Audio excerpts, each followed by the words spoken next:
Coupe du monde de rugby, comment les Springboks ont contourné le règlement pour ne pas terminer à 14 contre le 15 de France.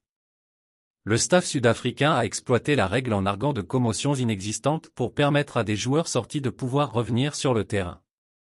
Ce qui n'est possible que dans ce cas de figure.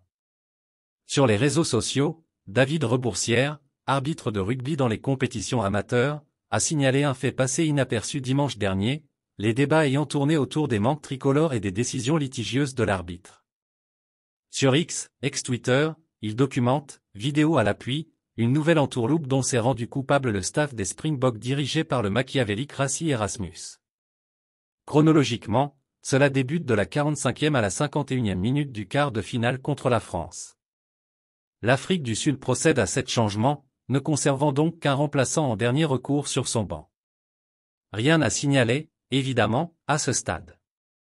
C'est à la 61e minute que la situation se corse.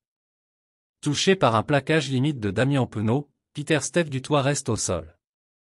Un protocole commotion est demandé et Dwayne Vermeulen, sorti 10 minutes plus tôt, rentre pour le remplacer le temps de l'examen.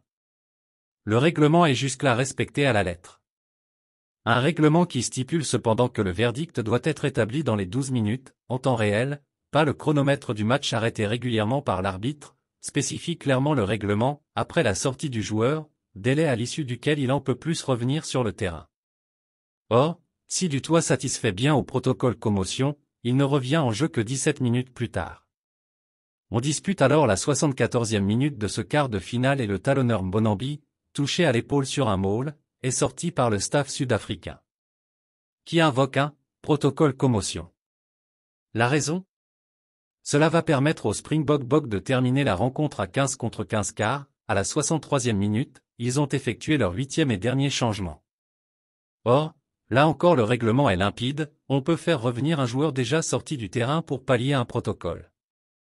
En revanche, si tous les remplaçants sont déjà entrés en jeu, une sortie sur simple blessure ne pourra être compensée par un joueur ayant déjà pris part à la rencontre. De plus, le talonneur remplaçant, Déon Fourie, est déjà sur le terrain et couvre le poste. Les mêlées peuvent donc continuer à se disputer. En invoquant une commotion inexistante de Mbonambi, le staff sud-africain a donc contourné le règlement pour permettre à Pieter-Steph du Toit de revenir sur la pelouse, et après le délai imparti pour son propre protocole, et ainsi éviter de terminer le match en infériorité numérique. Des affirmations impossibles à vérifier à chaud par l'équipe arbitrale, la santé des joueurs prévalant logiquement, mais une belle entourloupe et une connaissance diabolique du règlement de la part de Rassie Erasmus pour le contourner légalement. Pour ce qui est du fair play, en revanche, on repassera. Mais ça n'a jamais été une notion prise en compte par le staff des Springboks ces dernières années. Merci de bien vouloir activer la cloche et de cliquer sur j'aime.